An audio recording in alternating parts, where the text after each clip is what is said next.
Hi, this is Chris Young. Welcome to a special episode of Contemplating Life. Back in episode 75, I set myself the goal of writing a brief review of every new TV show that premiered from September through November this year. I accumulated a list of 31 shows.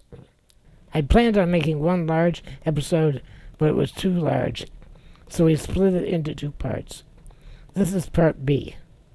Unfortunately, many of these shows will receive my lowest two ratings, either skip it or worthless. But there's some I'm going to highly recommend. CBS Paramount Plus brings us a new reality competition series, The Summit. A group of 16 people have 14 days to hike across gorgeous New Zealand landscape and climb a mountain. Each contestant starts out with a package of several $1,000s, totaling $1 million for the group. If a contestant is eliminated for medical reasons, or is eliminated for failing to meet a challenge, then their portion of the money is lost to the group. But as they camp out at each checkpoint along the way, the group votes out one member and splits that money equally among them. Now the gimmick is that if they don't reach the summit in 14 days, none of them get any money. As a fan of shows like Survivor and Amazing Race, I'm really enjoying this new take on reality competition. By the way, I've never cared for Big Brother because it's almost 100% a social game. It doesn't require much in the way of physical challenges. The thing that surprises me about this series is the contestants must think they're playing Survivor, but they are not. They are consistently voting out the players who they think are a threat to my game. They don't seem to appreciate the fact that if they don't vote out the physically weaker players, they will all lose the money. This is not going to be a winner-take-all game with just one winner like Survivor. They need to be voting out the weakest players, guaranteeing that they can reach the summit by the deadline, and then work on voting out the people they don't like socially.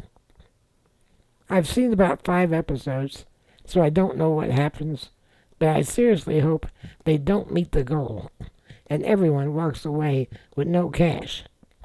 Maybe then the contestants in Season 2, if there is one, will learn how to play the game. We're calling this one I Really Like It, and if you enjoy Survivor or The Amazing Race, I'm guessing you will too. Even if it's just to yell at the screen and tell the contestants how stupid they're being for voting out strong players and slowing themselves down with weaker players. Now we get down to drama and action. And boy, oh boy, we have some whoppers here. Let's start with the only questionable one in the bunch. Apple TV Plus brings us Billy Crystal in the dramatic role in a series called Before. Crystal plays child psychiatrist Eli Adler, who is grieving the recent loss of his wife, who committed suicide. He blames himself for not seeing the signs of her depression. One evening, a young boy knocks on his door. The boy doesn't speak, and Eli tries to find out where the boy's from and if he's in some sort of danger. But the boy escapes before he can extract any information from him. The next day, a social worker tries to get him to take on a difficult case. He initially refuses because he's still dealing with the grief of losing his wife. The social worker persuades him to at least meet the boy, and of course, it's the same boy who showed up at his door. This kid is troubled by bizarre visions of some evil force trying to attack him. Now, the description of the series reveals that the, quote, troubled young boy seems to have a haunting connection to Eli's past. Although I normally like Billy Crystal in both comedic and dramatic roles, This one was just too strange and too slow-paced to grab me. I struggled through an episode. I may go back again to see what happens. But overall, at this point, I'm going to have to say skip it, even though it's based on some pretty incomplete information. Again, I think I'm reluctant to commit to a strange show until I have a better idea of what it's about, based on my recent bad experience with grotesquerie. The IMDb classifies it as drama and thriller. It doesn't say sci-fi or horror. So I don't think there's a supernatural component at work here, but I could be wrong. Proceed with extreme caution. Next up, Amazon Prime offers us 2 new spy thriller series, Citadel Diana and Citadel Honey Bunny. These are both spin-offs from an earlier Amazon series, Citadel. The gimmick is that the original show was produced in Britain, and the various spin-off versions are produced in other countries. Diana is an Italian series dubbed in English, and Honey Bunny is from India and also dubbed in English. I had not seen the original series, so I decided to go back and watch it first before taking on these spin-offs, and I'm quite happy that I did. There's an opening sequence of a gunfight on a high-speed European train. It's cinematic in its execution. Looks like something right out of a James Bond movie. There's lots of chemistry between the male and female agents who are on board the train, trying to stop the bad guys. The opening sequence ends with the destruction and derailing of the train, and our 2 heroes barely escape with their lives. We fast forward 8 years to find that the male agent has amnesia and doesn't remember his life as the secret agent. When his former boss recruits him for a special mission, his wife inquires, "So, what's the deal here? Are you Jason Bourne?" So they're upfront about the fact that they're ripping off a plot. There's also some other highly unoriginal scenarios, including a chase down a mountainside on snow skis, reminiscent of James Bond in The Spy Who Loved Me. Our hero eventually meets up with the female agent, who has similarly lost her memory. It turns out that they've had their memory wiped as a security precaution. There's a vial of medication that will restore his memory, but it's accidentally destroyed. They work for an agency of good guys called Citadel, and they have an arch-rival agency called Manticore. The whole thing feels like Agents of S.H.I.E.L.D. versus Hydra. That opening sequence on the train was one of several traps that Manticore set for Citadel, essentially destroying the agency. The series revolves around the efforts of their former boss, played by Stanley Tucci, who's trying to revitalize the organization. Despite all of these unoriginal plot lines, I really enjoyed the series. It had some good plot twists along the way. The action and special effects were cinematic quality. I'm rating it. I really like it, and I highly recommend it. Now, after watching a couple of episodes of the Italian spin-off, Citadel Diana, it showed some potential, but I did not find it nearly as compelling as the original. This series takes place in 2030, 10 years after the fall of Citadel. I'll eventually go back and watch the rest of the series, but I wasn't as impressed with it as I was with the original. We'll call this one a week I'm watching. Now, the version from India, while not as compelling as the original Citadel, seems much better than the Italian spin-off. The title Honey Bunny refers to 2 married agents, Honey and her husband Bunny. The story flashes back and forth between 2000 in 2010. In the early flashbacks, we learn how Honey was recruited by the agency. In 2010, we find they're married and have a young daughter. Watching Honey fight the bad guys to protect her child was much more compelling than the series Joan, in which an allegedly humble single mother takes on the glamorous life of a jewel thief to regain custody of her daughter. You feel a lot more for Honey Bunny and their daughter than you ever do for Joan and hers. Let's rate this one a strong I'm watching. And while it might not be as spectacular as the British original, it still has plenty of action and drama. The kid is adorable, and you can really feel the struggles of her parents, trying to maintain their secret life while protecting her daughter from the forces of evil. My only complaint so far, a few episodes in, is that they've not mentioned that they work for Citadel, which leaves a nagging question.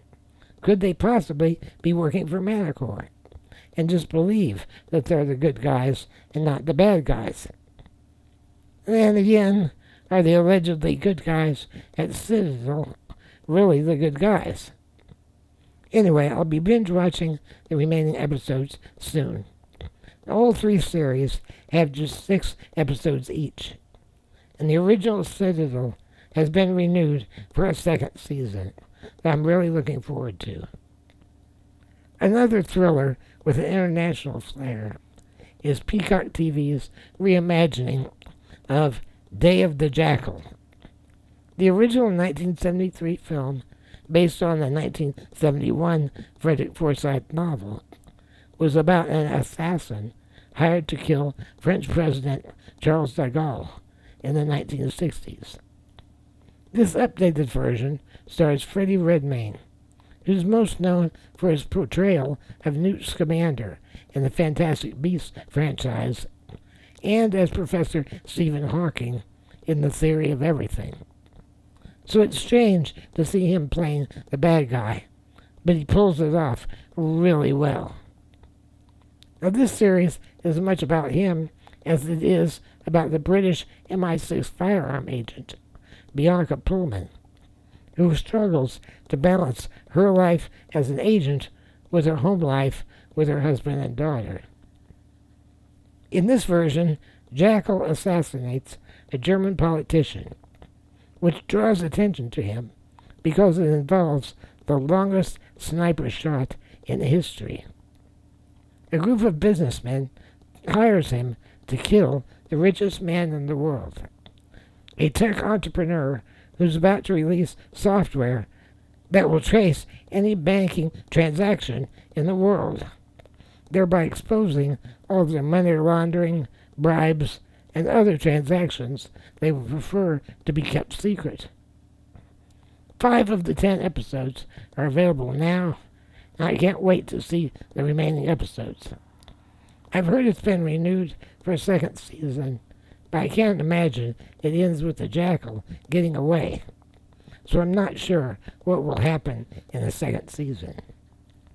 Rate this one, I really like it. Also, just for fun, I'm rewatching the original 1973 film, and for the first time, reading the book at the same time. I highly recommend the new series, the book, and the original film. I can't comment on the 1997 film Jackal, starring Bruce Willis and Richard Gere, but I know that novelist Frederick Forsyth insisted his name be removed from the film, so that's one strike against it. Moving along to another action drama, Amazon Prime has Cross, about Detective Alex Cross, from the novels by James Patterson. This DC homicide detective is also a trained psychologist. In the opening scene, his wife is murdered, and then we skip ahead 1 year later, where we see him filling out forms requesting a leave of absence. His captain and the chief of police have different plans. They need an African American detective to investigate the death of a community organizer. Although the official cause of death is a drug overdose, no one believes that. Cross and his partner John find plenty of evidence that the deceased did not overdose. Eventually, they begin to realize they're dealing with a serial killer who's kidnapping victims and giving them a makeover to make them look like famous serial killers. In the first episode, you're going to learn who the killer really is. And you follow along as Detective Cross first tries to identify the killer, and then, upon doing so, has to figure out how to catch him and make his case. Meanwhile, Cross, his children, and his grandmother are all being threatened by a stalker. And this stalking is related to the death of his wife. It's a very enjoyable wild ride. I highly recommend it. I rate this one. I really like it. Another police procedural drama we're checking out is the new CBS spin-off, NCIS Origins. Set in 1991, it follows the opening days of Agent Leroy Jethro Gibbs' career as he joined what was then called the NIS, Naval Investigative Service. We also see his relationship with his old friend, Agent Mike Franks, who we saw in the original NCIS in 20 episodes. Mark Harmon provides a voiceover as the present-day Agent Gibbs. The narration teases that all of the stories of his past, these are the ones he's never told before. We see Gibbs still struggling with the recent murder of his wife and daughter. Franks recruited him even though he failed his psych evaluation. Having seen a couple of episodes, I can tell it's going to be up to par with other versions of the NCIS franchise. And for now, I'm giving it an I'm watching it rating. However, I'm not sure if I'll be able to keep up, because I'm at least 2 or 3 seasons behind on the original NCIS. So maybe it's better to describe it as recommended watchable. Okay, just 2 more series to go. Apple TV Plus offers us a thriller called Disclaimer. Kate Blanchett plays Catherine Ravenscroft, a respected, award-winning documentary journalist. Kevin Kline plays an elderly widower, Stephen Brigstock. He's forced to take sabbatical from his teaching job, and while puttering around the house, he discovers that his late wife wrote a manuscript of a novel fictionalizing the events of their son Jonathan's death 20 years ago. In the novel, Jonathan is on vacation in Italy and meets an attractive young woman with whom he has an affair. We learn that that woman is Catherine. She was on vacation with her husband and 5-year-old son, but the husband was called back to work. In the novel, she seduces Jonathan, and he takes a series of erotic photos of her. Stephen discovers the photos with the manuscript. While Jonathan and the woman were having sex in a beachside cabana, the young boy drifted out into the Mediterranean in a small inflatable raft. Jonathan swims out to save the boy, and 2 other bystanders join him and bring the boy back safely. But Jonathan is so exhausted he cannot make it back, and he drowns. Stephen decides he needs to get revenge on Catherine. He will ruin the woman's life as she ruined the life of him and his late wife. He self-publishes the novel under a pseudonym and sends a copy to Catherine, her husband, and their now 25-year-old son. The book contains a disclaimer that reads, "Any resemblance to real people is not a coincidence." The series uses a variety of voiceover narrators. Sometimes it's Stephen, sometimes Catherine. and sometimes an omniscient narrator who speaks in the second person present tense, which is a bit strange but effective. Stephen becomes so obsessed that he'll stop at nothing to get his revenge. With each victory along the way, Klein delivers an evil smirk that shows Stephen's joy that his plan is working. Although a bit slow-moving and difficult to follow at first, with multiple flashbacks and forwards, this one will keep you on the edge of your seat throughout the 10 episodes.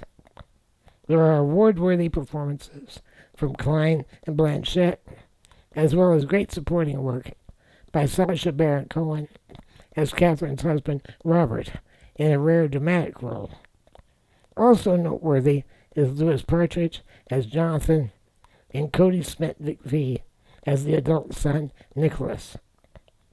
There is a huge plot twist in the final episode you will not see coming. But in some respects, we enter the story through Stephen's eyes, and that twist is a surprise to him that we really feel. I was concerned it was going to end with the audience not being sure what really happened. But in the end, there's no doubt as to what the truth really was. Again, it's very slow-moving, but I think it's well worth your time. We'll rate this one. I really like it, and it's strongly recommended. Finally, here's a review of the last of these 31 new TV series. CBS Paramount Plus offers us a 10-episode series, Landman, starring Billy Bob Thornton as Tommy Norris. He works for an oil company in the fields around Midland, Texas. In the opening scene, we find him in a remote warehouse, tied to a chair with a burlap bag over his head, being guarded by some nasty-looking guys with guns. When the boss man arrives, he says, "So are you going to take our land to drill oil?" Tommy calmly explains that the man purchased the land from someone who had previously sold the mineral rights. All he is there to do is to negotiate a lease for the surface rights to put in a road and set up the drills. After some fascinating exposition, Tommy explains that the oil company is bigger than this man's drug business. He says, "We're the same. Your customers are dependent upon your product, and so are mine." Tommy threatens that if they don't cooperate, he will see to it that the DEA sets up a substation on the property, and or the oil company will have mercenaries to eliminate them all. He offers the company will pay them to lease the surface rights, as well as reparations for any damage that's done to the land. The cartel boss agrees. After escaping with his life and a signed lease, Tommy has a voiceover narration that explains just how massive the oil industry is. And then he comments, "You gotta secure the rights and lock up the surface. Then babysit the owners, babysit the crews. Then manage the police and the press when the babies refuse to be set. That's my job. Secure the lease, then manage the people. First part's pretty simple. It's the second part that can get you killed." "Really? This guy was just tied up and about to be killed by a bunch of cartel bad guys. And that was the simple part of the job?" After 2 episodes, one starts to understand he was right. We see Tommy managing one crisis after another, and most of them are deadly. The action sequences and special effects are top-notch. They must have had a massive budget for this series. Thornton creates a memorable character, as always. We have memorable supporting roles, including Allie Larder as Tommy's ex-wife, John Hamm as the head of the oil company, and a small part of Demi Moore as John Hamm's wife. We're giving this one a very strong, I really like it, and I can't wait for the remaining episodes. Very highly recommended. So, let's do a brief recap of all 31 series that we've reviewed in the order in which they premiered. Fox Animation Universal Basic Guys rated worthless. ABC Police Procedural High Potential rated I'm watching it. Disney Plus Marvel series Agatha All Along rated I'm watching it. HBO Max The Penguin rated a strong I really like it. And after seeing all 10 episodes, I could almost upgrade this to a must-see. Destined for many Emmy nominations and hopefully several wins. Again, this is a gangster movie, not a comic book movie.